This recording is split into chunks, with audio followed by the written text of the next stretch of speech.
சபரீஸோட தங்கச்சி கிடைச்ச புருஷன் மாதிரி வேற யாருக்கும் கிடைக்க மாட்டாங்கம்மா. அவ்வளவு நல்லா பாத்துக்குவாரு, தங்கமான பையன். நம்ம புருஷனும் நம்மள அப்படி பாத்துக்கணும். சாப்பிட்டாச்சாம்மா? ஆபீஸ்க்கு டைம் ஆச்சுங்க, நான் லஞ்ச்ல சாப்பிட்டுக்கிறேன். அட இரு.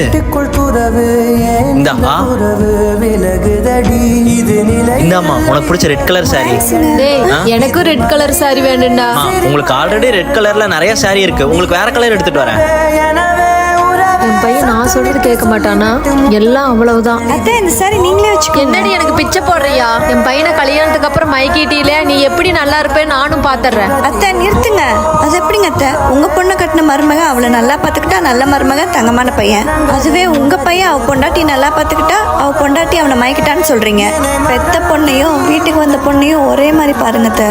உங்களை மாதிரி மாமியார் உங்க பொண்ணுக்கு இருந்திருந்தா என் நிலைமை தான் உங்க பொண்ணுக்கும். கல்யாணத்துக்கு முன்னாடி என் பையன் உன்னை ரொம்ப நல்லா பாத்துப்பான்னு சொல்லுவீங்க. அதுவே கல்யாணத்துக்கு அப்புறம் பையன் நல்லா பாத்துக்கிட்டான்னா பொண்டாட்டி மயக்கிட்டான்னு சொல்றீங்க.